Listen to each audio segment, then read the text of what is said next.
Hello and welcome to another amazing episode of Creative Appetite. Today I'm joined by my good friend Kate Florence, who is a contemporary playful artist. And she makes some really, really sick paintings. So, welcome. Thank you.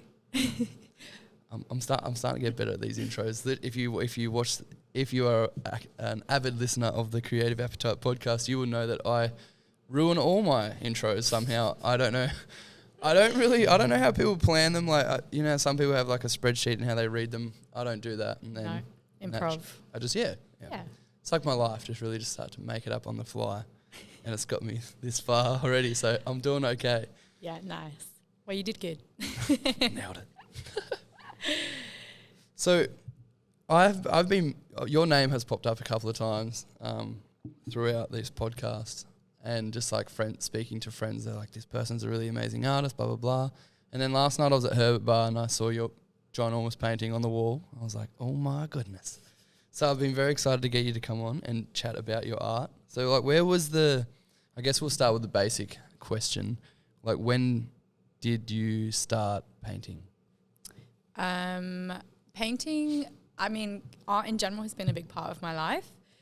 Painting specifically as a medium kind of came about a year and a half, 2 years ago. So not a massive, I haven't been painting for a long time, but I was drawing before that. Doing like minimal line drawings, kind of ink line drawings on paper. Super clean, very like high pressure, because if something goes wrong, you have to start again. Like paper, you can't paint over it like you can with a canvas. So it didn't really suit my personality that well. Like, I like to be a bit messy and like have the freedom and flexibility, to like, if one tiny bit goes wrong or if like my finger makes a mark on the page, I don't want to have to throw it away and start again, So paint came to me like 2 years ago whilst I was actually preparing for a solo exhibition in Sydney. The gallery recommended that I sort of explore colour. They saw potential in my work being really successful as like colourful, more playful, loud pieces rather than the minimal sort of work I was doing at the time. So yeah, the like inspiration stayed the same, but my work has just evolved over time, over the past like 3 or 4 years of becoming more, exploring paint more and just exploring like myself through paint, because it's like I'm very much at the start of my journey. Like, paint's, you've really got to know your way around it as a medium. So yeah, I'm very much still learning that and learning who I am as an artist through that. So yeah, it's been a great journey so far. You nailed that. It's like you'd planned this before. No, that was crazy. That was so good. That was very clean. It was very like directional, on point. Much, much better than the way I try describe what the hell I'm doing. Oh, it's the best. Yeah, so with your painting and stuff like that, because like painting to me seems so foreign. Like, it's such a hard thing to like figure out. Yeah. So how, I guess, moving from small, fine art to where you can just literally throw paint around and do what you want with it. Mm-hmm. How do you feel like the expression has changed, I guess, from maybe drawing something? Oh no. I think that's my phone. I was like, is that mine? Someone's left their phone God loud. Damn it. And it says, hey, have you finished the podcast yet? No, I'm busy. No, I haven't even started yet. Go away. Anyway, sorry about that. No, that's okay. It's no worse than what Rob did.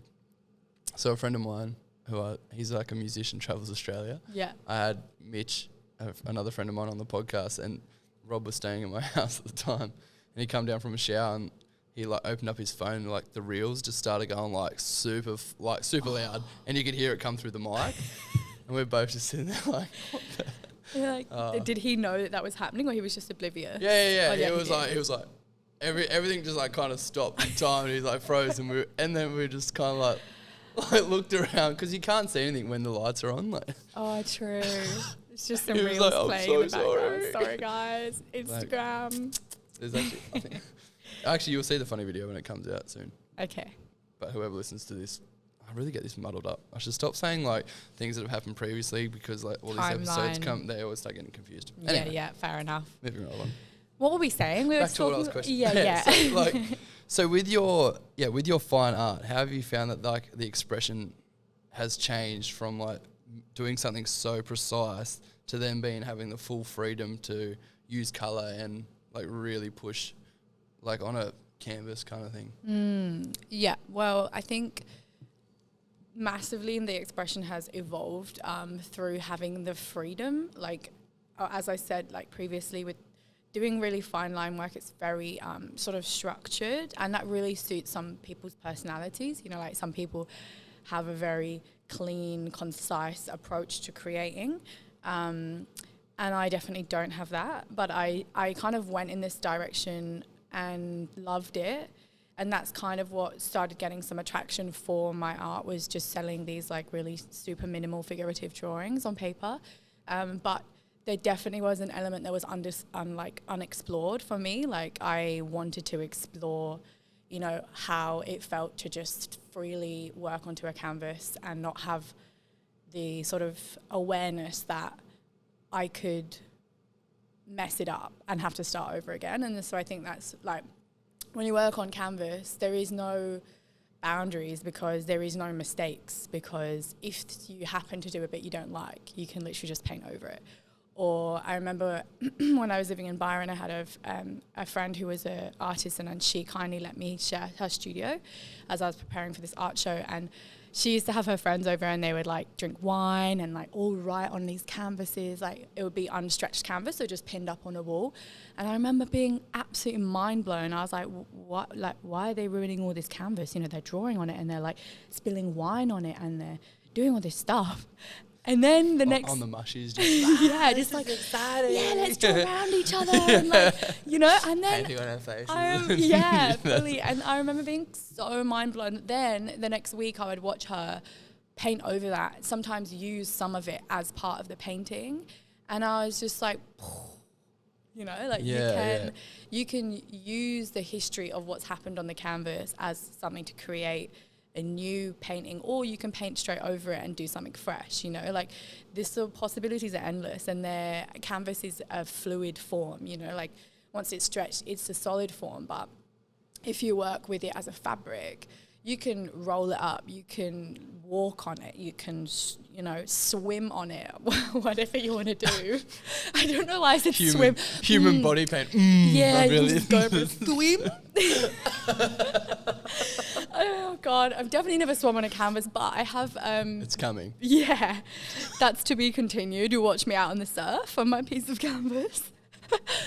Yeah, like it's very much more visceral. It's like it's something that you can just fully express yourself onto, rather than be so worried about which bit will work and which bit won't, and if it's clean enough or not, you know.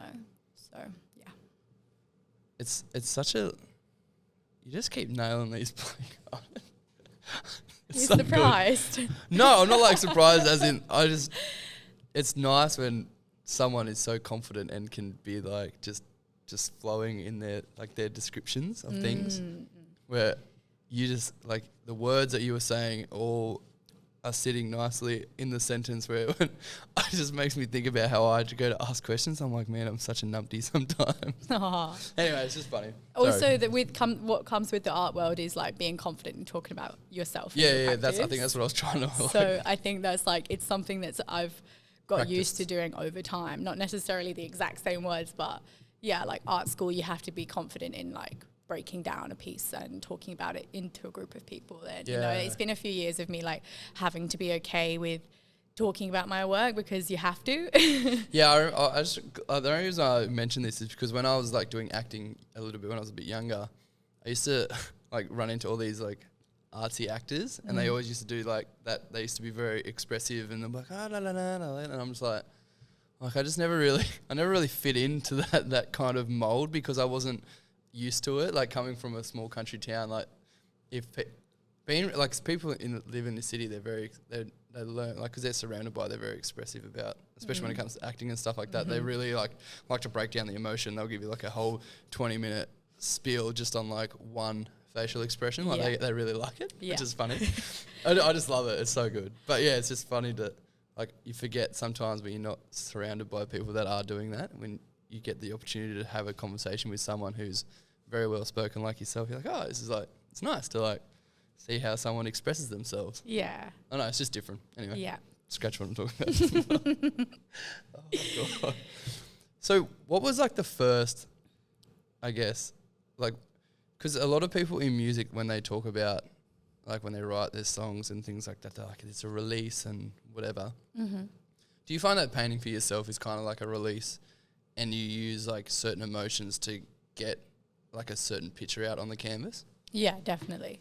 I'm getting hot. Yeah, for me, that's exactly what creating art is about. You know, like I think I went to art school, and at art school, I found it quite difficult. I loved the experience of it, but I found it kind of challenging that we had to always answer to every single decision you've made throughout a painting. So I didn't actually do painting, it's just an example, but say you create a piece and then you have to talk to the group about, you know, people would say, why did you choose this colour, and why did you choose these materials, and what was your thought process behind this, and this, and it can be quite jarring when in the creative flow you kind of get in this mindset of like, I need to know why I'm choosing this shade of orange or why I'm choosing these things, you know, so it can be really restricting. And I think it took me quite a while to sort of undo that, because when I left art school, I realised, oh, actually, as a very practical person, I make work based mainly through intuition at the beginning, and then sometimes I know what the piece is about before I start, but often I don't know what the piece is about until I'm working on the piece. My hands are there, I'm doing it. My body is kind of leading my hand. I'm not necessarily thinking like, oh, like, should this shade of aquamarine be right, you know? Why did I choose like magenta or like... Yeah, I'm so glad that you mentioned that, because that was where I was going to go with this anyway. I'm glad that because I was like, I wonder if she'll either go down the expressive way, and she's like, yes, I really like to pull these colours, because then I was going to play devil's advocate and come back the other way, but I'm glad that you've already done it for me. But yeah, I don't understand why it's not like pretentious, but it's like, why does every action have to have a meaning behind it? It's like, why couldn't you just be like, oh, at the time, I just wanted the blue on there. Like I thought that it kind of like gelled with the black or something. Do you know what I mean? And it's so counterintuitive, because art is a form of expression without words, you know, like creatively you're expressing yourself. We're so bound by language and words, and putting an emotion into words is like there's like a disconnect, you know, between the word and how you feel. And sometimes there is no word to describe how you're feeling. And so art is that like portal into letting out all these things that you don't necessarily know how to talk about or explain, or you don't sometimes even know that they're there. And so it's pretty crazy that then, you know, you're then asked to break down every single thing. And I think I've now become completely okay with that, of that, like knowing of a lot of my art is intuitive, and quite often I don't have an explanation for it, and that's okay. But like it took me so many years to be okay with that, because, you know, you do get a lot of art people or people that are high up in the art industry that want to know every single detail about why you are, or why you create this, or why you chose that palette. And to a certain extent you do have to have some sort of explanation, but that explanation can be, you know, what I'm saying now is that a lot of my work comes to me in the moment, and I try not to overthink it, and that is the work, you know. Yeah, like that is the expression of not overthinking. So because some things can't some things just look good? Exactly. Like, can't you just be like, oh yeah, it looks sick? Or like, can't some things just feel good? Yeah, it's like you're looking at it, you're like, far right, that makes me feel really good. Yeah.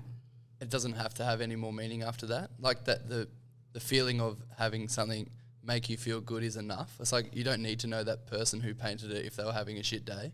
It's like, oh, it just makes me feel good. Also, art's so subjective, right, you know. So it's like, how can you make decisions around what you think the piece is about when someone else seeing that piece might connect with them for totally different reasons, or it might not connect with them at all, and that's also okay, you know. So like you pinning an explanation as to what it's about, for you that's what it's about, but it's not necessarily about that for the viewer. So yeah, I think that happened to me. It happened to me with Jai. So I had Jai, I don't know if you know him, but he's a local singer from the sunny coast, and when I had him on, we were chatting about like breaking down one of his songs, and I was like, oh yeah. He's like, all right, you tell me what you think it meant to you. And I was like, blah, blah, blah, this is what it means. And then he was like, so this is what it actually means. And it was like something like the polar opposite to what I said. And I was like, oh shit. He's like, yeah, you go, see, like that's the best part. Like, because it doesn't matter what it, like the actual meaning of it is, because what it means to you is the reason why you're listening to it, because it's making you feel a certain way. So sometimes it doesn't necessarily have to have, like you don't need to know the true meaning. It's like, I guess I would say it's sometimes along the lines of, if you had someone that you looked up to, people say sometimes it's better off not meeting your idol. not meeting your idol, because the reality of who they are as a person might really taint. Yeah, might not meet your expectations. Yeah. So I guess you could kind of, in a weird way, put that into art expression, I guess. But yeah, exactly that. And art is just, you know, like, for me, it's like a type of therapy, you know, and I'm so grateful that I get to do it every day, because it is just this form of expression which you can't really communicate in any other way. And I think, yeah, it's important for me to constantly remind myself that, like, I'm making it for me and not necessarily for the viewer or for a buyer, or, you know, like, I'm trying my best to just stay in the sort of like authenticity lane and just hope that other people will resonate with what I create. Not everyone will, and that's also totally expected and fine.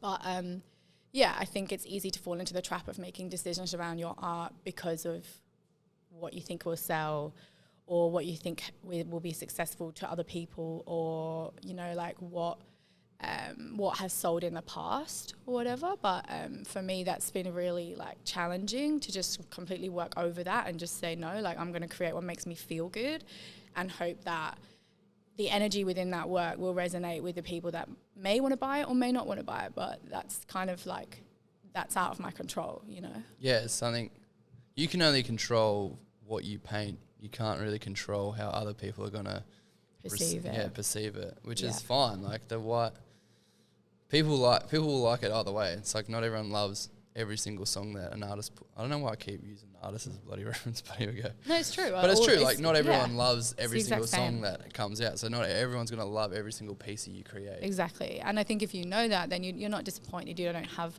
this sort of expectation that you need everyone to love your work, because that's like saying, I want everyone in this world to like me as a person. And it's just like not going to happen, you know? As much as sometimes I'd like it to happen. Yeah, wouldn't we all? I think in my whole life, currently, I've had 3 people that say they don't like me. You counted specifically 3. What about the people that didn't tell you they don't like you? Yeah, I know, right? I wish those people would tell me though. Like, don't do me like that. Yeah, I mean, it takes courage, doesn't it? You've got to be like a courage, like, filled person to be like, hey, dude, I just don't like you. I kind of wish people would. Like, what's with the whole like, I'm gonna bitch about you behind your back, but nah, just tell me. You know, say it to my face. yeah, I do remember when those couple of people told me they didn't like me. It's a very confronting thing, I guess, on your personality when someone goes like, hey, I don't like you for this reason. You're like, or they don't give you a reason. That's when it really like sits under my skin. I'm like, if you don't like me, that's fine, but at least tell me why so I can kind of work on it. Or maybe like that's something that could be affecting other people along the line, you know? Yeah. It's like being broken up with and then no one telling you why. Like, how am I supposed to improve as a person? Yeah, it's not me. It's you. And I'm not going to tell you why. I'm just going to leave. I'm just out of. But also, I guess that information it's like, in a way, we need to hear what people think of us, but at the same time, it's up to us what we do with that, you know? Like, maybe you don't need to know, because maybe that person shouldn't be in your life, and you shouldn't change that part of yourself because somebody said they didn't like it. Like, yeah, I think maybe the curiosity in me just really likes to know things. And if someone's going to question my integrity, I'm like, well, I want to know why. Please present an A4 presentation. I'd like an essay on as to... Just with the top bullet points of all the things that you think I could work on from A to B. Oh my God, I would actually love that. Anyone out there want to give us some feedback? You just head write in and we'll go over it. You can number them from 1 to 20 or more, depending on how many. Depending on how much you really like. There's a lot of things. Maybe 1 to 500. It depends how much time you have. So I obviously have recognised that you have a bit of a British accent. Yes. Can I guess where you're from? Yeah. I'm not very geographically minded, but I'm gonna say like North London. I mean, no. Anywhere else? Close. Okay, I'll give you 3 guesses. Okay. Okay, that's 1 down, 2 to go. All right. Shit. You know, you don't have an East London accent because No. that's proper like That's our Essex. Ocker London. Yeah. Geezers. And you don't have a You're like, what? you don't have a Liverpool accent because that's like that is in its own league. You're in like, I don't. You're like in the, I don't know, like the real centre part of London, but I'm just trying to figure out which one. Go below London. You're in the right area, like not north, Yeah, you're in, below London. but now I'm trying to think of all the places below London. Yeah, fair enough. All right, give me three towns that are located around that area, because then that way I might have a bit more of a... The area where I live? Or Yeah. Really? Okay, I don't think you're going to know them. Okay. Bristol, Yeah, I know that one. Gloucestershire, Yep, I know that one. and Birmingham. You're definitely not from Birmingham. Birmingham? No, I'm not from Birmingham. So I've also just kind of given it away.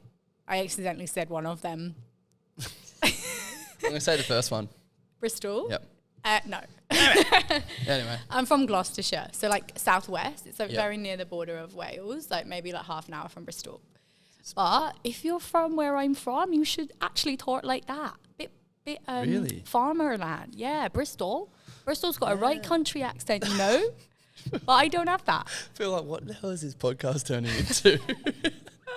It's a geographical podcast, Yeah. people. Come on. So how long, like, when did you come to Australia? And, like, did you bring your art, like, were you an artist before you came to Australia? Like, did you study art in London or anywhere? Or Yeah, so I lived in England my whole life. I studied at uni in Winchester, which is about 45 minutes below London.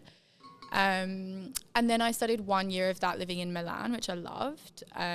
So that was a 3-year course. And then, when I finished uni, because I studied fine art, it's super broad. And in fine art, there's not necessarily a direction that they push you in. Like, say, if you do graphic design, you learn all the tools to become a graphic designer. So when you graduate, you can apply to be like a junior graphic designer. But with fine art, it is just such a broad spectrum of things that you can do that there is no like, oh, cool, now I'm qualified for like this job. I remember when I finished art school, I was Googling like creative jobs in this area, blah, blah, blah. And it comes up, Subway sandwich artist. I was a sandwich artist. Were you? I was. Oh my God. Bit of background information on the host. Love that. Meatball sub? Yeah. Yeah. Actually, we used to make pizzas out of the bread. We used to cut the bread, fold it over, and then put all the meatballs, like the sauce on it, and then put like salami and stuff, and then chuck it in the oven. And grill it like pizza. Yeah. And why is it that every single Subway has the exact same smell? It must be the bread. I think it is the bread. Like the sugar or something that goes in there. It's like you cannot find that smell anywhere else. And there's a Subway nearby when you get that like smell of specifically Subway bread. Yeah, it's a very, because the bread comes like frozen in like a long stick, and then you just drop it in, and then it just like shoots out into like something amazing. We used to make cookie subs, so we'd like cut the sub, same thing, cut the sub open, get all the cookies, criminal. and just like layer it all over, and then just shut it down, and then chuck it in the oven. Proper. Were you probably have ill a after working no. at this job? Yeah, we used to like come home with like bags of cookies. Like, Oh my because I was like couch surfing for quite a while. Like, I Yeah. had a pretty weird time, like when I was in that area where I was working. Mm-hmm. I was like couch surfing for around like, I don't know, a good solid 3 months, like proper couch surfing. And one of the people that I worked with, he was like, oh, you can come stay at my couch for a bit because we're going to fold out bed or whatever. And I was like, yeah, sweet. So he used to come home with like bags and bags of cookies. And I was like, dude, there's no way in hell I'm going to be able to eat that amount of cookies. I was like, I don't even eat them, and I work at the same place you do. I was like, come on, bro. It was ridiculous. I was Oh my like, God. Maybe you could like freeze them or something, like give them out. but they're so sugary. Yeah, they are. They're just Like, you have two and you're like, oh, done. that's my weekly intake of sugar done. Yeah. Yeah. I remember as a like student, I used to love Subway, and now like I just can't think of anything worse. Subway is good on like a fresh white bread, and then you just have like the salads. Like, you don't even get the meat. You can make a pretty good salad sub. They're not too bad. Yeah. Yeah. No disrespect to the Subway sandwich artist, but after my degree, it just wasn't what I imagined, Cool, I've spent like £60,000 on this degree. Could have just worked at Subway. Could have just worked at Subway. Oh, God. And I think, so I just found that, like, I almost just felt like I just jumped off, fallen off a cliff, because it was so just completely, I had no idea what jobs I could do, what jobs were out there at uni, because it's so self-directed. When you study fine art, you choose, like, there's no one setting you projects. You choose what you want to study, and then you motivate yourself to go in every day and study that and work on your projects. And so I do definitely have self-motivation skills now, thanks to uni, but there was no mention of a job. There was no, like, seminars on, like, what work would be available to someone with this degree, or, if only they taught business skills at art school, where you could potentially, have, like, at least some confidence in knowing that you have skills in some area. I knew I had creative skills, but I just didn't know how that could, like, facilitate into a job. So yeah, I actually didn't really do anything creative for the first, like, couple years after graduating. I just, like, managed a cafe, got really into making coffee, and then decided I needed to move to Australia. I was literally just having a conversation with someone about that. He was an artist as well. And he was like, he actually owned a cafe. And then he was, like, doing art. And I was like, I feel like it's such a gateway for artists. Yeah. Be a barista, then do your art. Do latte art, and then do real art. And then become an artiste. And then you become an artiste and a barista. Yeah, no, that is literally what I did. And I moved to Australia because I was, like, one of these people that was really passionate about making coffee, and I was like, Australia has the best coffee scene, which it hands down does. Does it? Yeah, without a doubt. In Where? the world. Which? Melbourne. I moved to Melbourne. Come on. I don't know. I'm from Sydney, so. No, Sydney's coffee scene is good. It's getting better. It is getting better. This is a big call. But when I moved here 3 years ago, I would go to Sydney, and I just Maybe just didn't know the spots. Yeah, it's true. You actually do have to know the spots. Also, Sydney is a bit more split up as a place. Like, obviously, Melbourne's built on a grid, and it's really easy to access everywhere. But when I first went to Sydney, it was a bit of a jumble, and there definitely is some incredible roasteries in Sydney. The way I perceive those two cities, because I'm from Sydney. Yeah. And I love I can Sydney. tell. You're very biased to Sydney right now. I'm about to get real biased. I like Melbourne. However, I feel like Melbourne is like, it's kind of not really, like, Melbourne is like this tier above Sydney in terms of, like, aesthetics and coffee or music and things like that. But then I feel like Sydney has, like, the underground, kind of like the London, like, grungy scene. And it's very, like, because it was, like, one of the first settled, what is the first settled place in Australia when the British came over. Yeah. And I feel like it's got that really undergroundy grunge scene and because they had such a damaging time with the lockout laws, they really had to, like, strive to, like, make things happen and do it on the hush-hush kind of thing. And then with the coffee scene, I mean, I also haven't lived in Melbourne, so you can shoot me if you want, that's fine. But the coffee scene, I think, it's like, because Melbourne's so central, you can find everything so quick, where I feel like Sydney has pockets of greatness. Yeah. But you just have to be a local to know where they are. Exactly, yeah. And I've never been a Sydney local, so I'm just talking on my experience. So I probably shouldn't. I didn't shut Melbourne down that much. I mean, Revs is a great place. What is? Revs. Yeah, it is. Well, I was north side, so I moved, like, in 2018. I moved to Melbourne from England. And, yeah, I moved to get a job in hospo, but also to pursue, like, my art. And, just lifestyle here is a lot easier, like, minimum wage is four times what you get paid in the UK. So immediately you can have a job. You don't have to work 6 days a week just to pay your rent.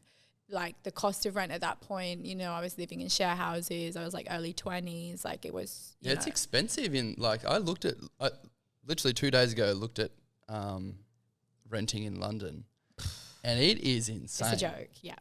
The only way to live comfortably in London is to earn a massive amount of money. Yeah, like, you'd have to have, like, a full-time career before you'd even think about moving over there. Yeah, or you have to be, like, a lawyer or a doctor or work in the trade. Like, I don't know. There is incredible opportunities in London, but Yeah, especially in the last few years, it's just gone crazy with the cost of living. And also it's just a massive imbalance, like the cost of living versus what you get paid on the standard minimum wage. Like I was being paid as a manager £8.50 an hour, and that's like a good wage, you know? Yeah, okay. And so, but that was hospitality. Obviously it's not, I'm not talking about like big time jobs, but I think my friend, he lived at the pub that he worked at. Which, mind you, London has the best pubs in the world, hands down. I miss pubs. Right? So How good. I love pub culture. Same. And when I went to It's London, really I was like, lacking this here. place, it does. That is one thing that Australia lacks, is pub culture. And the pubs here are like you get lots of gross pubs in England, but they've got like charm. Whilst the pubs here, specifically in Queensland, there's a lot of old pubs, but they're just like a bit gross. Like it's like pokies and like the carpet your feet stick to, and it's like, you know, it's not got like charm in a cozy way. You're not curled up by the fire with like an ale, you know? No, ale's another great thing that the UK ale do. scene is so good. Yeah, England does some amazing food and drink stuff. Yeah. But I will say this though, the best thing about the Queensland pubs isn't in the cities, and it's all, if you go like to all the local pubs out in the countryside, you'll get that like I live really close to the Apollonian. Have you been there? In Borean Point, there's the Apollonian Hotel. It's quite a big country pub, but it's just so cool. You should go. I'm gonna have I to can't go believe now. you've not been. Well, I'm a bit disappointed. You haven't invited me, obviously. Jesus hurts. I see where the friendship lies. Yeah. I mean, we just met, but we're friends now. Next time I go, I'll hit you up. Come on, let's go. Let's go. But yeah, that's what I find, like, because I love pubs. For me, pub culture, I actually want to do a TV show on pub culture. That's one of my other creative ideas that I'll hopefully nail one day. But would you do it in Australia? I'll do it all over the world. Yeah. I'll do like different countries. Cool. What's that noise? There's a builder next door, and I think he just likes to rattle around. But yeah, I'd love to like go around and just like have a TV crew just come with me and just interview people about all the different pubs. Because like in the UK, I remember I went to one pub and it was an old bank.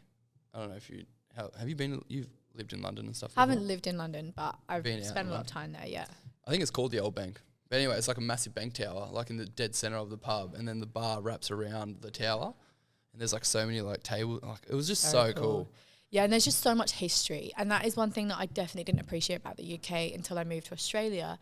Was wow, like everything in England is so old, and when you grow up there, you have no idea that like the rest of the world. Obviously, in Europe, there's also some really old places, and architecture's old, and I think because I'd just been surrounded by Europe and England feeling so old, then I moved to Melbourne and I was like, oh, like there's like, you know, a new skyscraper built next to like a really old red brick house. And like there's no continuity with the way things are built, and everything especially in Queensland feels very young. Like yes, up here it's very young. Yeah. Because they were, I think they were like some of the last places to get colonised. Yeah. I guess like Sydney was first, and then I think it went down to like Melbourne, Adelaide area, Tassie. And then it's kind of gone up the other way, I guess, if that makes sense. But yeah, and it does definitely lack a bit of that like old charm, which England does have, but it's also got like so many other incredible things going on for it here. Like the lifestyle is like so amazing here. And also maybe pub culture isn't as big here purely because it's sunny for a massive portion of the year. Also, there's a massive surf culture. There's a massive like outdoor living sort of culture, which is less like, you know, huddled around the fire in the pub, more outside hiking a mountain kind of vibe. yeah, it's definitely that. It's more like camping and like getting out there with your friends, and like because you can obviously do that. And like Australia is massive. Yeah, like, it's so big. It's so big. It's crazy. Which is one thing. Like when I traveled to Australia, that was one thing I was like, oh my god, this place is. Excuse me. Hello, can you not see that we're trying to record a podcast? It's coming through on the microphone. I can hear it. What's his name next door? Excuse me. Oh. Shut up. We're trying to talk. I can't stop that. I could. I'm sure I could probably. Anyway, get out my pub. Yeah. So I think that's the difference between London and Australia. Oh, there was some. Oh, that's right. I went to a pub. This is just, we're getting off tangent here, but I went to a pub where Mozart drank. Sweet. Name one Mozart song. Symphony something. No, I was just more impressed by the history. No, I get what's going You're on like, here. yeah, I follow his music. I just love what he's it's doing. It's like, bro, I'm going to see him next year at the concert. Mozart in the boiler room. So into it. It was in Prague. It was below a castle. Oh, epic. It was like you go down the castle so and it's like a tavern. bar now profiting off the concept of being where Mozart drank? Or is it just like a, you know what I mean? You know, it's kind of like, well, does it like publicize? I think it does publicize it, but not in a way like that's not the thing that it's attraction. The attraction. The attraction is that they. Now that I'm about to say this, kind of sounds funny, but they present themselves as bar keeps and stuff the way that they would have back when he was drinking. Like they don't speak to you. They're like, here's your beer. They make their own. They make their own ale that you can't find anywhere. Like, do you get it served in like a silver goblet? Yeah. They serve it in like what's it called? It's definitely not a goblet. Isn't it? Yeah, it is. like a I want to say an urn, but that's what you get put in when you're cremated. Yeah. I don't think that's the same thing. A jug, and I don't know. I should know. It's the sort of thing we know in England. A stein. Yes. God. Sorry, you know, like Oktoberfest, and they're like, yeah, it's got a stein of beer. Anyway, getting back to your art now. Yeah, I just don't know how we came into pubs. Where were we? We were touching on your, like coming from the UK and how you were differentiating the different. Far out, man. How you were like differentiating, yeah. But then I said different straight after differentiating. I was like the exact same word. Oh yeah. Differentiating Australia and the UK and how you found the difference between the two, but also there are similarities. Yeah, and moving here, and it wasn't until moving here that I was able to actually like embrace an art practice because I just couldn't afford to in England. Like I just graduated from uni. I was working full time in a restaurant, and I would like run. I had 2 jobs. I'd run from one to the other, one at night time, one in the daytime, and there was just no way I could like do art as well, even though that's really what I wanted to do. So yeah, I moved here. I got a job in hospitality and living in Melbourne. And yeah, I very quickly realized, I can work like 3 or 4 days a week and still have more money than I ever used to have, working 6 days, meaning that I can offer, you know, money towards the studio, and then I can spend the other 3 or 4 days of the week like working on my own projects and creating art. And I think the big step for me was then once I started renting a studio. I got my first studio in Brunswick. I shared with my dear friend Sonia, who I'm so grateful for that time because we got the studio together. And that was really special for me, having someone just to bounce off. Like she was a pattern maker, she's a fashion designer and a painter as well. A what, sorry? A pattern maker? Pattern maker, yeah. Like I don't really know why I chose to use that word, but you know, before you make clothes, you create the panels out of like paper. So if you hand make clothing, you literally map. It's very mathematical. I like mad respect to anyone who makes clothes, because watching her do it is like watching a surgeon. Like you basically measure it to the millimeter every single panel. So say it's a jacket, you have like 1 panel, 2 panels for the sleeves, 1 panel for the collar, and you do it all in paper first, and you put it on your mannequin to make sure it fits, and then you put the pattern that you've cut onto the fabric, and then you hand cut it, and then you stitch it together. So it's like, it's that sounds incredible. Yeah. Even when I was like designing my merch with the girls, they were like, all right, well, now we need to take some measurements. And I didn't realize how many measurements you had to take just for a t-shirt. I was like, goodness gracious. She's like, all right, what do you want? And I was like, this is what I want. This is what I'm kind of feeling. She's like, all right. And then they're like doing like drop, because I wanted to like drop shoulders, like sleeves, and made sure it was like really wide. And like, yeah, it's crazy. So anyone that actually does design something more elaborate than just a t-shirt, I'm like, kudos. Yeah. Anyone with a design brain in general, I'm just like in awe of. Like, it's so crazy how creativity just spans across such a wide variety of like brain types, and you can be creative in so many different ways. Like I'm creative in an intuitive, practical, hands-on making way, but my brain doesn't necessarily lend itself very well to, you know, being an interior architect where you're measuring every single thing to the millimeter, and it's like so specific. And if you don't get your measurements to the mill, then the whole project has gone wrong, you know? Yeah. And some people are just so incredible at that, and they're also so creative in the way that they present the like building or whatever it is that they're doing. That's what I said, like, and I still stand by it. Like, creativity isn't just the stereotypical like artist or musician or things like that. And that's why I get other people, like I try to get all creatives on, because like you said, like you could be like a website designer or something like that. Also, by the way, the word like is the most disgusting word, and I hate it, and I sometimes use it too much. I haven't even noticed. I do. Thanks for clearing it up. It's really in your mind. You just got to get that out there. Does it feel better now you got it out there? Yeah. Okay, because now that I edit my podcast, I notice what I'm saying, and I'm like, see? See? Yeah, it's funny, isn't it, when you're editing, really frustrating. when you realise, I have like a 6-word repertoire that I repeat probably every sentence. Yeah, I used to be very much more articulate and have a bigger vocabulary, and throughout this podcast and starting, I feel like it's really just going downhill. So I'm going to start reading again to boost it back up. Get that vocab straight back in. Yeah. But as I was saying, that people that design websites, or people that are creative in getting other people motivated, or people that are creative in whatever field, like everyone is creative. It's just how you decide to use that creativity. Exactly. And that's why I think it's crazy that I think it is changing. Like, creativity is becoming much more highly valued in society, but specifically as well in the UK, creativity isn't necessarily embraced and prioritized in the way it should be. But if you think about any business that exists in the world, it cannot exist without a creative person.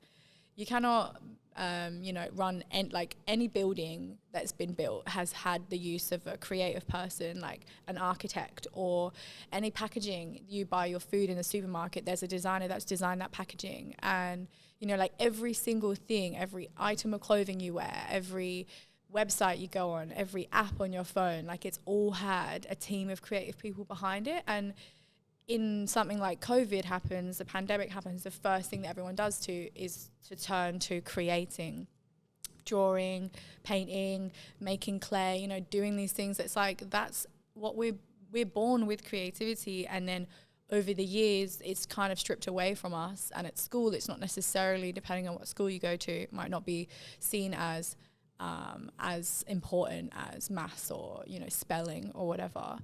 And I just think that's definitely one of my big passions, is to just like reconnect people with their creativity. And people that say, I'm not creative, or like I'm not like good at art. It's like, everyone's creative, like you said, it's just you've decided that you're not creative. But if you practiced every day and you drew if you drew your fruit bowl, or if you drew your foot every day, by the end of like that year, you would be good at drawing. It's just like, yeah, it's people aren't giving the time to being creative.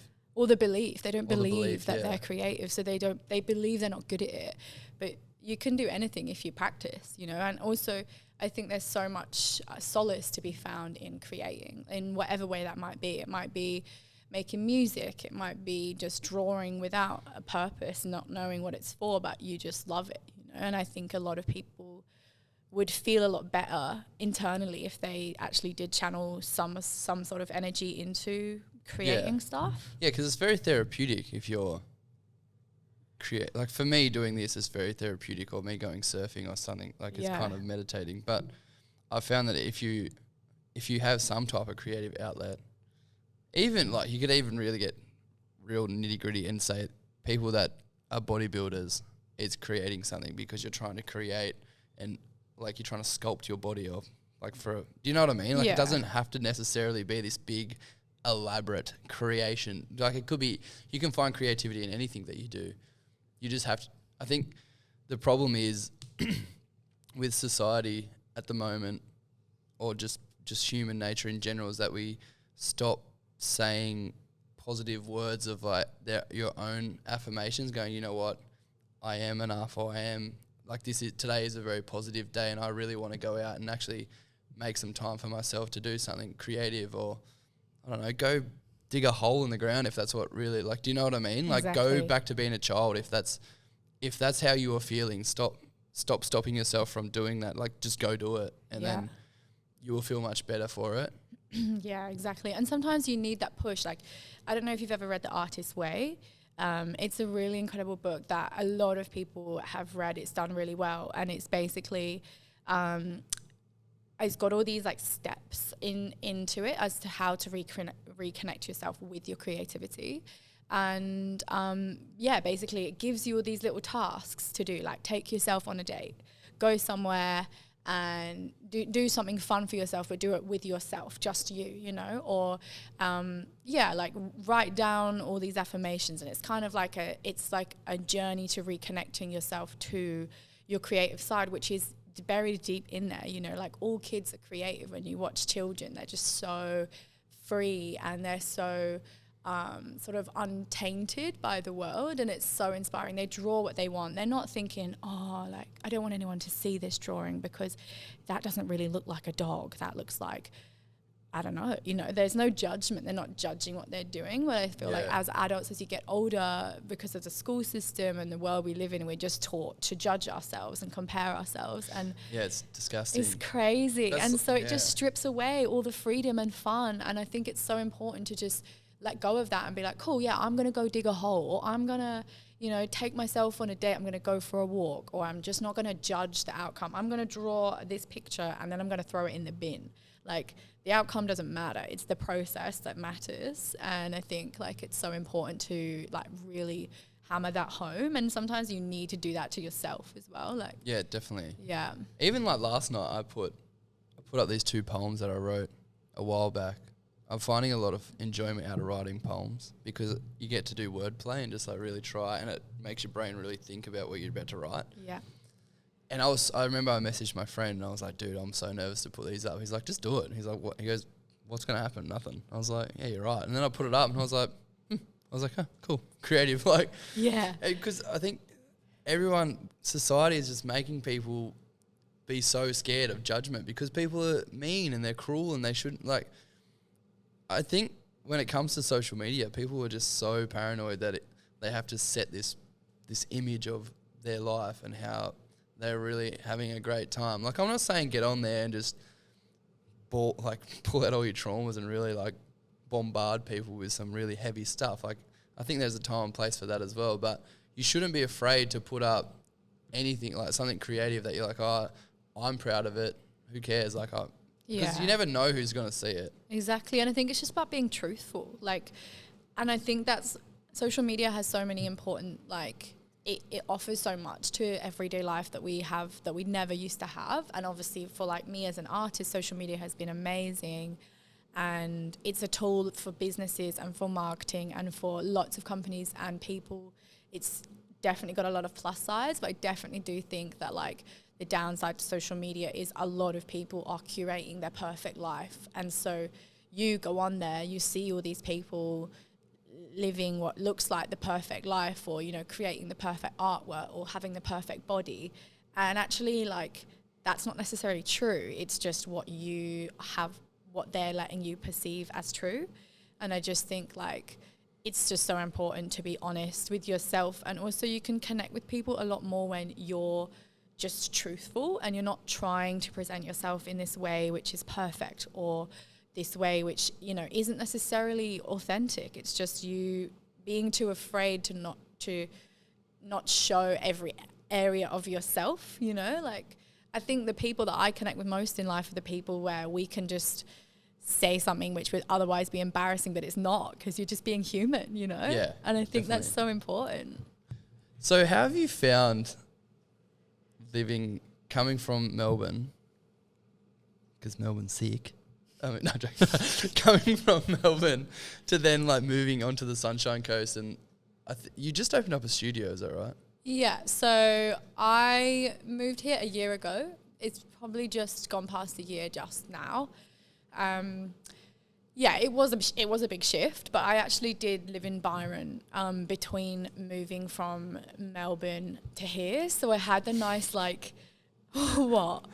Oh, it's just like Byron is like Melbourne, or like Sydney, Byron, Melbourne, Byron. Like every every everyone. creative from a big city is like, I must go to Byron I must to go find to myself. Byron Bay. Yeah, well, look, it was totally Organic accidental. markets. Yeah. Sorry, I'm just having a little joke, disrespect guys. to I love anyone. Byron. Yeah, It's we just love a little- Byron. I actually didn't know how much I needed to be there. So I grew up on a farm. I'm a little like country girl at heart, and I've been living in Melbourne, obviously in a city, been working super hard, like loving life, and kind of had just forgotten how much nature is so important. Like I wasn't close to the ocean either, so yeah, like I just totally forgot that nature was a big part of what I need in life. I guess everyone kind of does.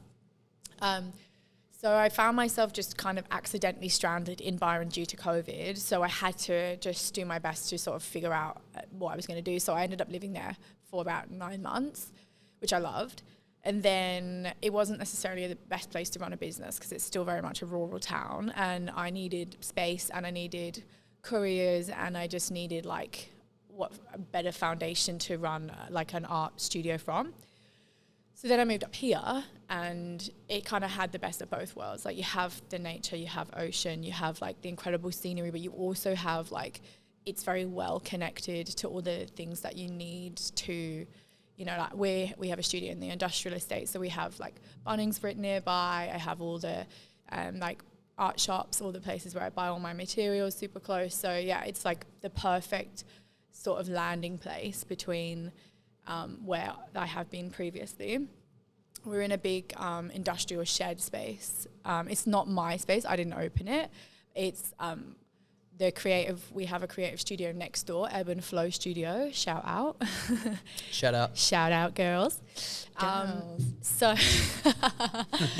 yeah, Lou and Amelia, they lease both the spaces and we are inhabiting one of them. I actually just moved in whilst the shelter were running out. It's the same space that Mika from the shelter. Yeah. My dear friend Mika. Yeah, I love her so much. She's the best. Great. She's got good energy. Yeah, amazing. And I was so fortunate to stumble across them. At the time it was being used as an event space. And I just saw it and fell in love with it. It's like my dream studio space, industrial, like concrete walls, concrete floors, kind of like this space. Yeah, I love this place. Yeah, and it was the same vibe and big roller door. Like I was just like, this is perfect. So I asked if I could just sort of sneak into the corner because I had a few commissions that I really needed to do. I needed space. So yeah, I moved in and then never looked back. It's been amazing.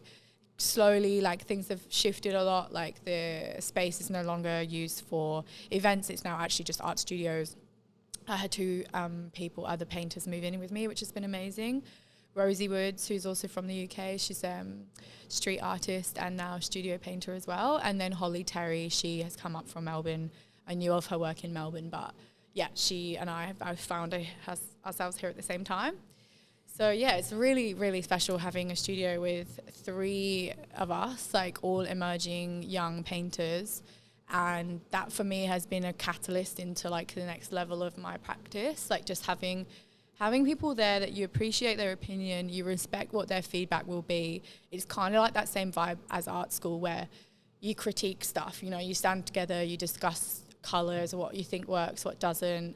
And that really just cancels out all the doubt that can sometimes manifest itself when you are working on your own.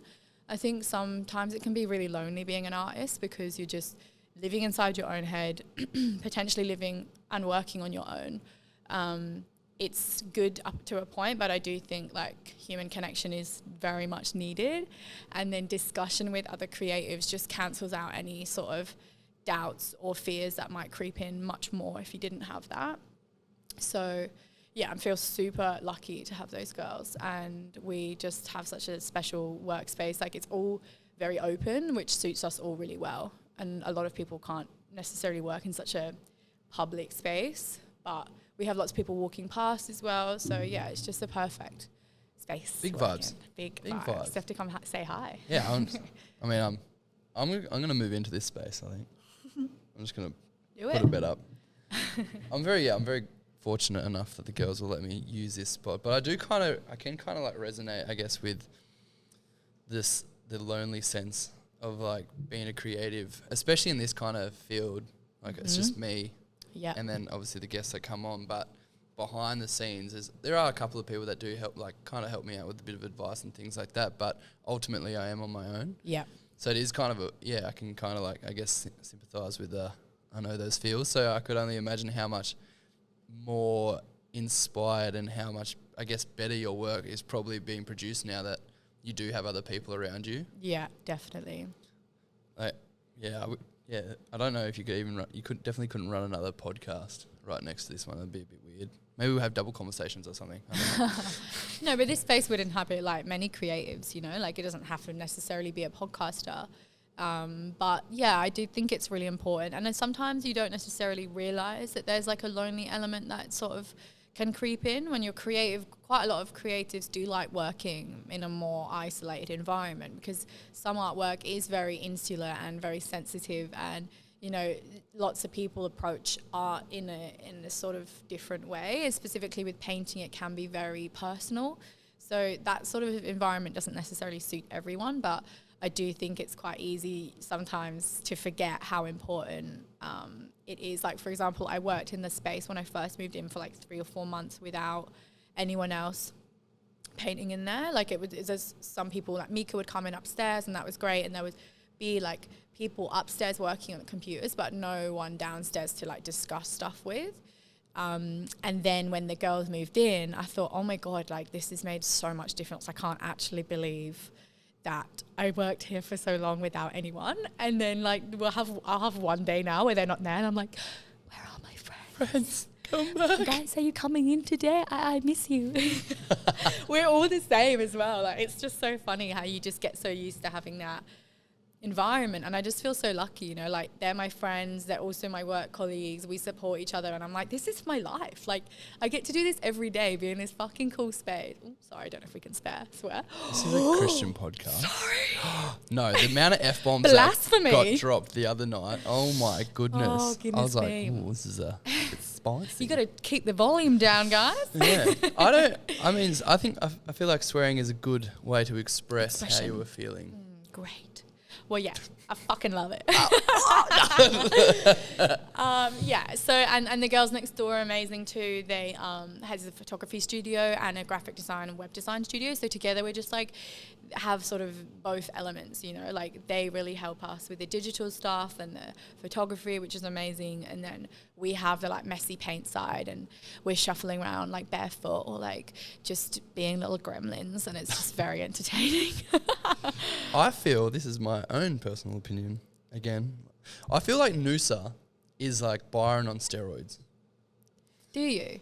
That's interesting. And the only reason why I say that, because I feel like Noosa has like a massive creative hub, yet like on an industrial level. I haven't really seen the industrial side of Byron, so I can't really comment. I could be out of place here. But from what I have seen so far, like this particular area right now seems to be like going off its head. Like Thomas Surfboards just around the corner has a massive compound that is sick. Like I was there this morning getting coffee and I was like, man, honestly, it's like one of the, if I had a place like that, I'd be stoked on life. And like just as what you were saying, you've got this creative space here, and then like even the space that I'm in now, right?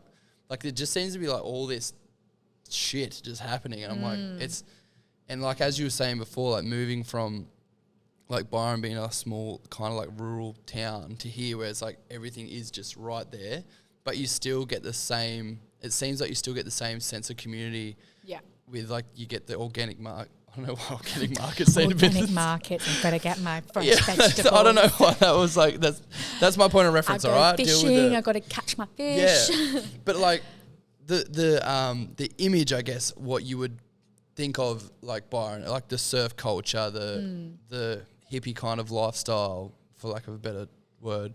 But like up here, they got like all the longboarding ways at like Noosa Point. They got all this surfing stuff. They got all this like new creative things just popping up. They got art galleries and stuff that happen up here. Yeah, that's why I'm saying I feel like it's a little bit.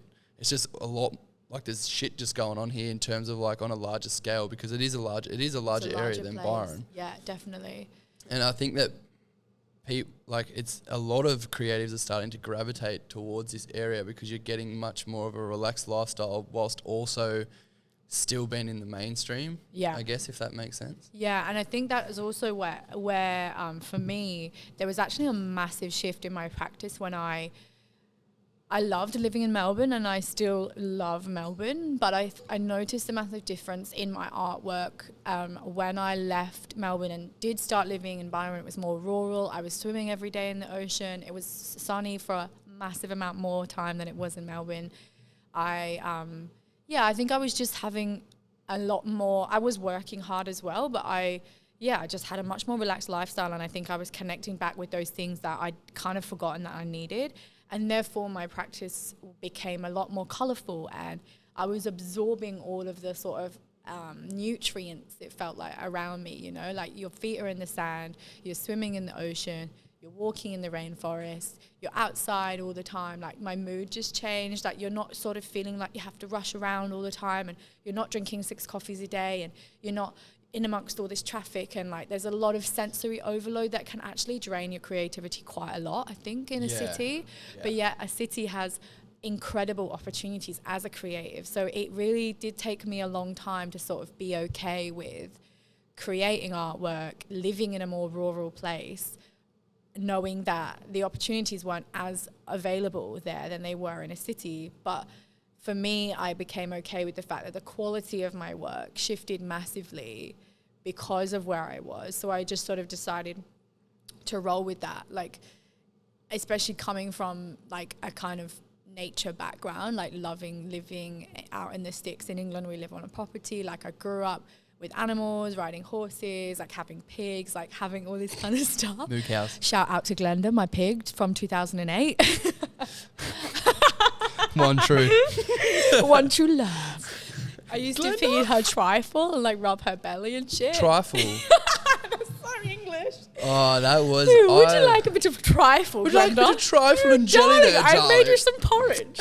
Yes. Oh my God. Love that. Big vibes. Yeah, pig vibes. But oh my God. Yeah. So now I'm like, you know, I didn't choose to leave Melbourne for such a long time. I think that's why I felt like I'd accidentally divorced it as a place, because I left for a week holiday and I couldn't go back because of lockdown. So then I had to just be okay with adapting to a new place.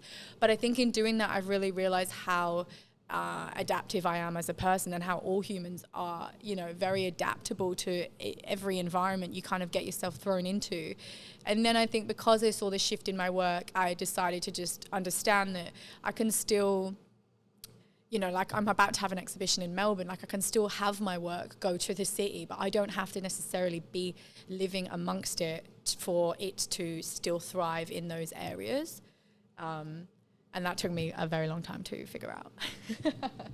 Did you have any like struggles coming over into another country and being foreign? Like, because the reason why I ask is because when Mika came over, she was describing, because she's Argentinian, she was like, oh, you know, there was cultural differences that were hard to get your head around, and then there was like also not racism, but you could she's like, you could kind of tell there was a little bit more pushback than what normally would be if it was like another Aussie approaching about an event idea or something like that. So she kind of like brushed on it, and I was like, oh, I wonder if like being British, if that's something that you've kind of faced, or like if it was just because I guess in a city in Melbourne it's a little bit different because it's so multicultural, so you're just another person in the rat race, so Exactly. not really. Yeah, I mean, I didn't, because obviously being English, not necessarily proud of the fact that we've gone around Destroyed everything. destroying everyone else's cultures and countries, colonizing everything.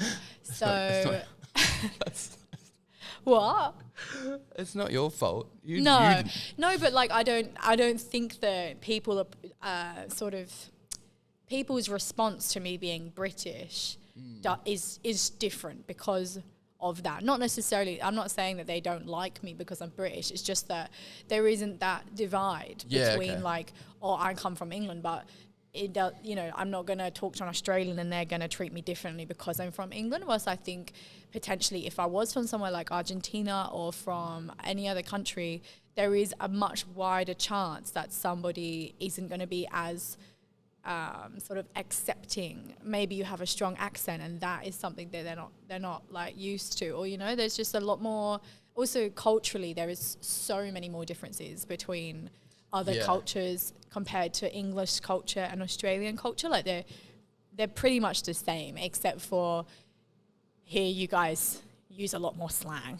When I first moved here, I was like, I don't understand these words. What does it mean? I don't know where the hell that's come from, or who decided that was a smart thing, but it is it's actually probably come from the Brits, because in London there's also a lot of slang. Yeah, like in like the real heavy accent parts of UK, like Birmingham or like Liverpool. Oh my you need subtitles on that shit. I went when I was in Ireland. So my old roommate, he's from there. He moved back. I went out to like the country part of Ireland, and we literally went to this pub. Like it was in the middle of nowhere, just on the road. Classic, good pub culture. Good pub culture in Ireland. Just went to There's this nothing pub. else to do except for go to the pub because it just rains It was all the literally time. pub, road, paddock. And that was it. There was nothing else around it. I was like, this is the best. This place. is sweet. But the worst part about it was because some people think I have a very strong Australian accent. And when I get drunk, it tends to come out. I'll start using slang and I'll slur, obviously, like everyone else. But the funny thing is that my ex-partner at the time, or my partner at the time, she had a very, she was from Adelaide, so they got a bit more of a like it's very much... A bit more formal in more Australian formal. accent. They can articulate their words a little bit better. So, but then the Irish people that I was drinking with had like full-on thick Irish accents because they weren't from a city, so they're from a real small country town. Yeah. So when you're trying to like have a conversation when you're drunk with like someone else who has a very strong accent as well from their own country, it was funny. They were asking my girlfriend at the time what I was saying, and I was asking her what they were saying. She's because the translator. I couldn't. They were like, we just don't understand what he's saying. I'm like, yeah, but I don't understand what you're saying. I was like, it's so thick, and it was such a funny disconnect. Yeah, to like sit there and try to hold this conversation. Yeah, and it was on Christmas Eve too, so everyone's like obviously cheerful and stuff, and you're like, what the hell? Yeah. Anyway, side note, but I thought it was pretty funny. It's just interesting, like the way. But I find that in Australia, it's very much depending on where you go, sometimes can be a little bit less welcoming if you're from another country. I'm not going to say racist because I don't believe that's a thing, but coming from a small country town myself, I know that I have seen it, that if you are from another country that isn't like from the UK or it's very... A bit more hostile. Yeah, hostile is what I'm looking for. You can just tell, like you can sense it. And I don't know if that's because the Australians don't really understand how to approach them, or they just don't really understand. They're like, because their accent is obviously a lot thicker, so then they're frustrated because they can't speak Aussie. I don't know. But do you know what I mean? Like I have noticed it. I find it very interesting, like watching the social dynamic evolve, and like how you see two people come from two different cultures and they're trying to like converse. Yeah. I mean, I feel like that's a whole nother podcast in itself. Oh yeah, I'm not going to go too deep on it. I just mean, Yeah, no, it is an interesting thing, but I guess it's also maybe lack of openness. Like also if you grow up in a small country town in Australia or anywhere in the world, like maybe you're not as cultured as someone who grows up traveling around the world or grows up in a culture which also shares a lot of different cultures. Like obviously, it's one of those things, isn't it? As you travel around, you start to become more open to accepting all different cultures, but your world can be extremely small if you don't leave your... That's why I encourage people to go travel and actually go experience different cultures, because your mind becomes so much more... Like you're open, your opinions are way more broad, and you're way more understanding. Yeah. You know, like I had no Vietnamese friends until I moved to Melbourne, and then it was really amazing for me to befriend all these people and also just see life from their perspective. You know, like I would see them get treated differently, and I would see them, have to sort of struggle through these things that I had, because I'm a white privileged female, have never had to endure. And I just think, for anyone who like the more you travel, the more people you meet, you just realize we're all the same. And the fact that people treat other people differently is totally unacceptable. And the more people you meet and you grow and you learn with and you start to love, then like we're all just humans living on a piece of rock in space. Right? It's like we're all just trying to make our way. Like we're all just trying to figure it out. Like no one's better than anyone else. No. And the best part about traveling is you get to experience all these different cultures and you get to taste all the great food. Don't even get me started on food. I love it. But yeah, I don't know. That could be a whole nother podcast. I mean, you can go down a very dark, deep rabbit hole on that it's one. a bit of a rabbit hole. But we'll just jump over that one. just let that one blow by the wayside. But getting back to your art, so I recently had a conversation with another artist about having the confidence to like put a price point on your art, and for me, it's a very intriguing topic of conversation. It's nothing to like, I'm not trying to diminish anyone or anything like that. I just like to know the thought process behind when people like put a price point on their art. So like for you, are you at a point now where you have the confidence to be like, yep, I can confidently say that this is what I think my art is worth? Or do you still kind of feel a little bit uneasy when you do put the price on there? I only say this because the person I was having this conversation with, they are they put on art exhibitions / they're an artist themselves, so they know both sides to it kind of thing. Yeah.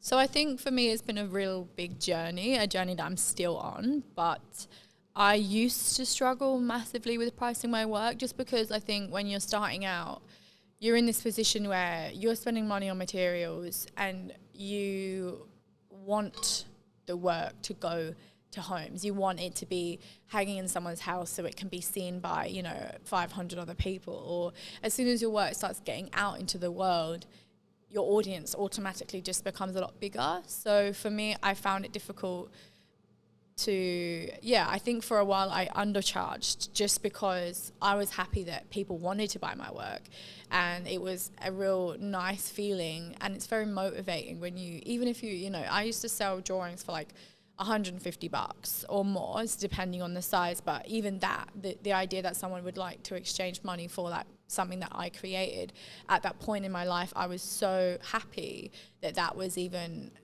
available to me. And so I think over time I've realized the value in valuing yourself. But for the sort of first few months, maybe the first year of my practice, was more just me becoming motivated by people wanting my work and having a demand in that area.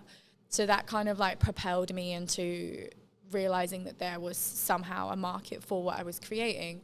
And then over time you start to realize, oh wait, maybe I am undercharging, like I'm not actually making much money from this. And although money's not my main drive at all, it is something that it's a psychological thing, like if you automatically you walk into a supermarket, you see two products, they're the same thing, but one is priced $2 more than the other, or I don't know, $500 more than the other, you automatically think that the more expensive one is better.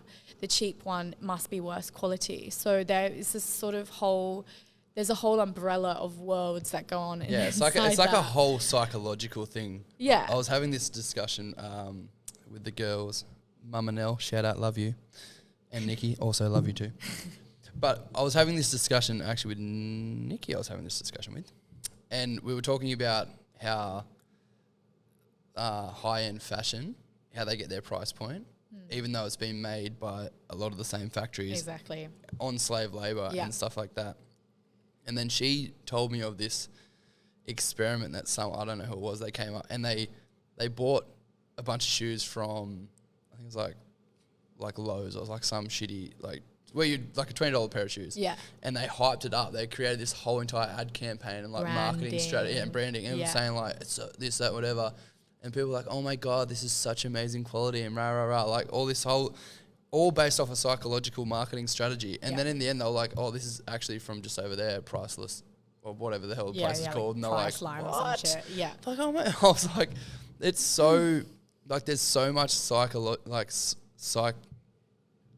you know what I'm talking about. There's so much like, I can't even get the word out, but behind like marketing and how you can make people think that something is worth more than what it actually is. Exactly. And it goes both ways, So like I definitely felt that like I found it hard when I was first starting out to trust that if I charged more, then there's this fear creeps in like, oh, but maybe people won't buy it because it's more expensive, and now that my work's already been charged at a certain price, how do I put the price up by like $200? So there's all this sort of chatter in your head saying, oh, but what if this, what if that? But then you think about that example and you're like, okay, what if I do charge more and it is worth more? So people want to buy it because they're investing in something, So So it actually just goes both ways. Like you back yourself, then people trust that your product is worth and you believe in yourself. So I think actually you're doing yourself a disservice by charging a low price. Like, yeah, you might sell more because you're charging a price that might be affordable to a lot more people, but actually you're doing double the legwork for the same amount of money as if you just did one piece and you backed yourself on the price.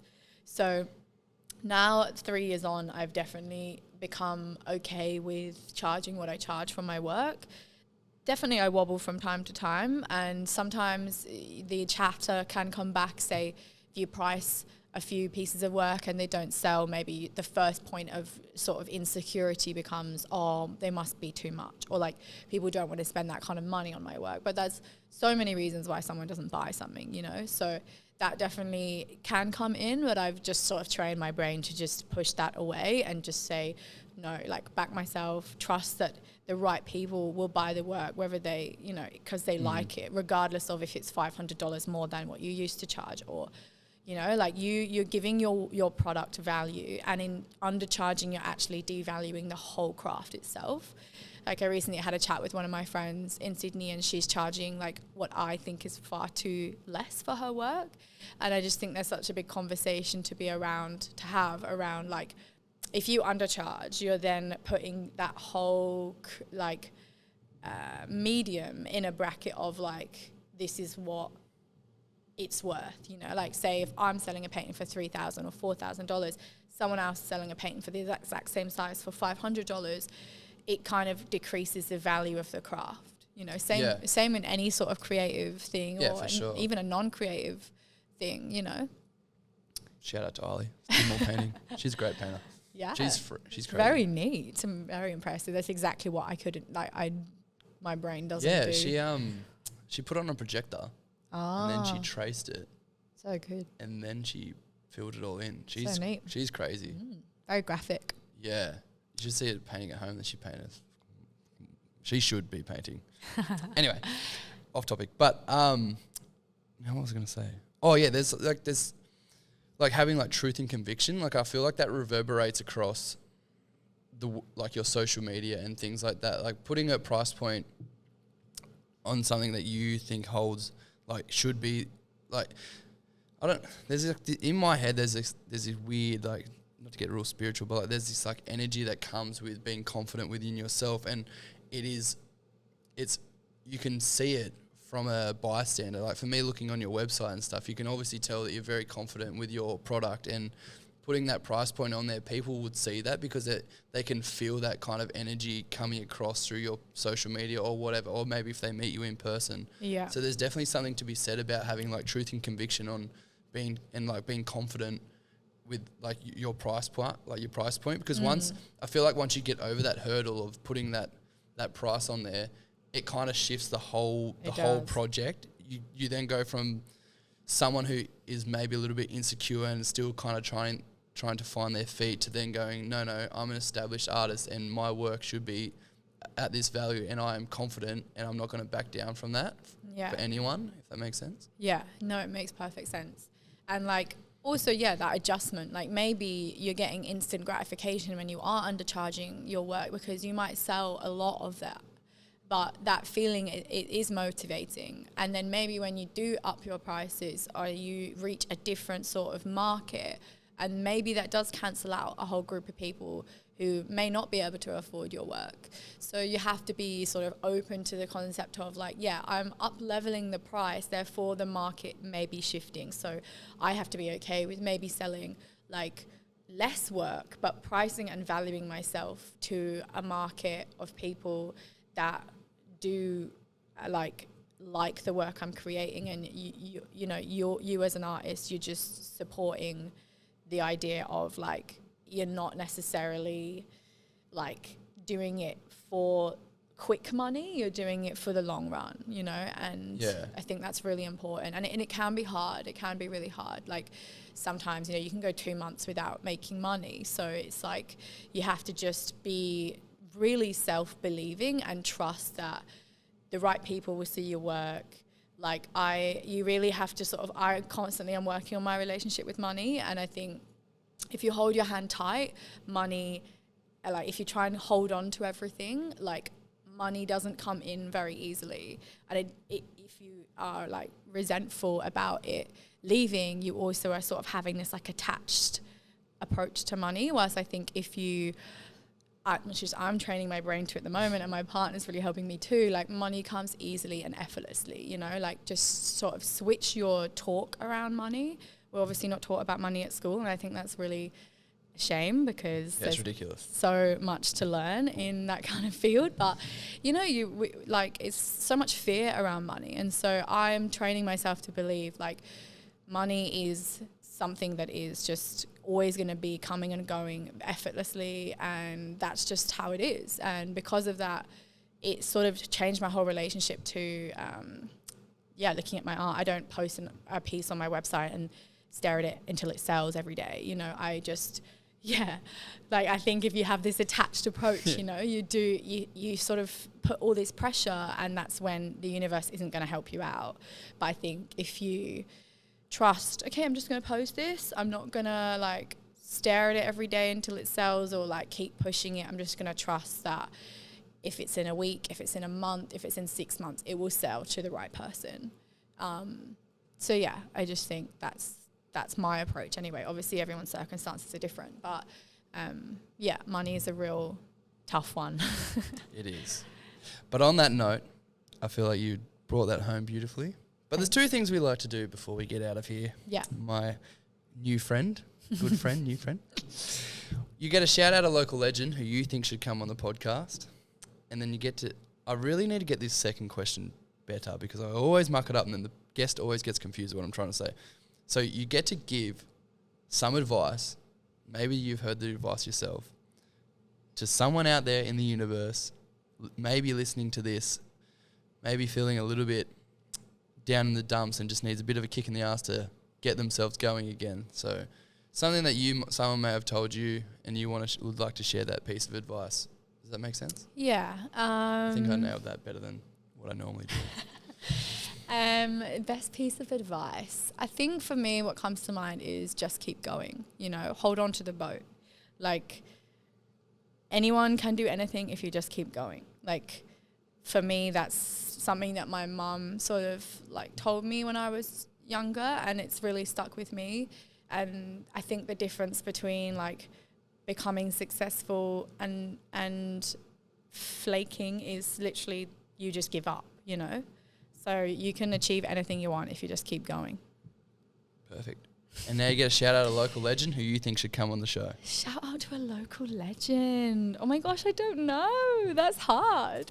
So many amazing people. There's just so many people out there. Probably the person that springs to mind is Rosie, my studio partner, who I also have another studio partner, Holly. So sorry, Holly, but Rosie. Oh, controversial. I want you to do them both. I don't want to have to choose one. But shout them both out if you want. Yeah, both of them, I reckon. Wasn't limited to one. Okay, well, you did say one local legend, so I said shout out a local legend. legend. Local legend. Okay, well, I'm going to do two. Okay.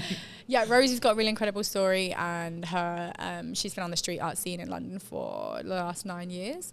So Is she Banksy? She's... Is she Banksy? Are you Banksy? No, she's at Rosie Woods. And she's just got some really inspirational. Also being a female street artist, she's been doing it for quite a few years now. So there's definitely a lot to be said for her story. So come on, Rosie. Recommend. Let's go. Alrighty. Well, we have come to the end of the podcast, so you know what that means, guys. Please like, subscribe. I did this last time. Subscribe, share, tell your grandma about it, and you know what to do. Hang around for the next one. Let's go.